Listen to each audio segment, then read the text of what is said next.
You might know that when you're communicating with someone, it's better if you turn your attention toward them. You know what I mean by that? Like if you're facing in one direction and somebody behind you wants to tell you something and they say, "Excuse me," and you say, "Yeah," and they keep talking and you keep focusing on whatever it is that you're focusing on, the person behind you who's talking to you is just going to get frustrated. And they know they're going to have to repeat it eventually because you're obviously focused on something else. But if you're facing in one direction and somebody behind you says, "Excuse me, can I say something to you?" And if you stop focusing on whatever it is and you turn your attention toward them, that communicates a lot better that you're interested in what they have to say, that you care about them, that they are your primary attention.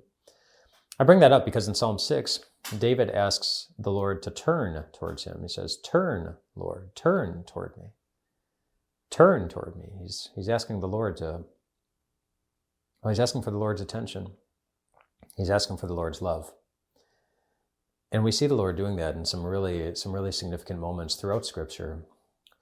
One time that I'm thinking of as we're marching towards Holy Week here, one time I'm thinking of is after Jesus had predicted that Peter would deny him 3 times. And of course, Peter denied that he would ever deny Jesus even one time.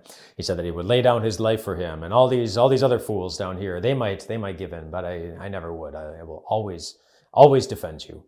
Jesus says, no, you'll deny that you know me 3 times before the rooster crows. And then Jesus goes on and he's arrested and he's taken back to be examined by the high priest. And while he's in there, Peter is outside in the courtyard. And someone comes up to him and says, Aren't you one of Jesus' disciples?" No, I'm not," Peter answers. Shortly after that, someone comes up again. "Aren't you?" "No, you are one of his disciples." No, I'm not," Peter says a second time. And then a third time, "You are one of his disciples. It's we know you are." And he starts getting really irate, and it's like, "No, I'm not. I don't even know the guy." And then the rooster crowed. And then, right after the rooster crowed, Jesus was being led through the courtyard. And it says he turned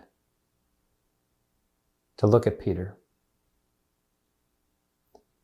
He turned his attention toward him. And that crushed Peter, because he knew he had let down his Lord.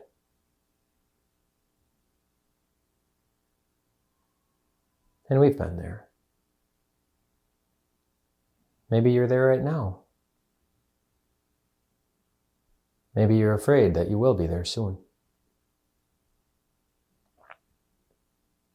We know what it's like to be Peter. The deep grief that comes from letting down your Lord.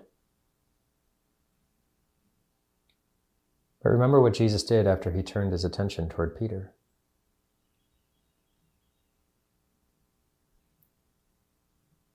He did not let him down,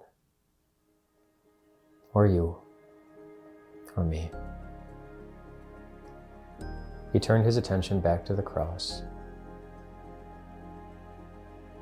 where Peter would be loved, where Peter would be forgiven, where all his sins would be wiped away, even those ones, and not just his, ours too. The Lord has turned his attention towards you. You always have his attention, his undivided, loving, forgiving, gracious attention, even tonight. Rest well tonight, my friends.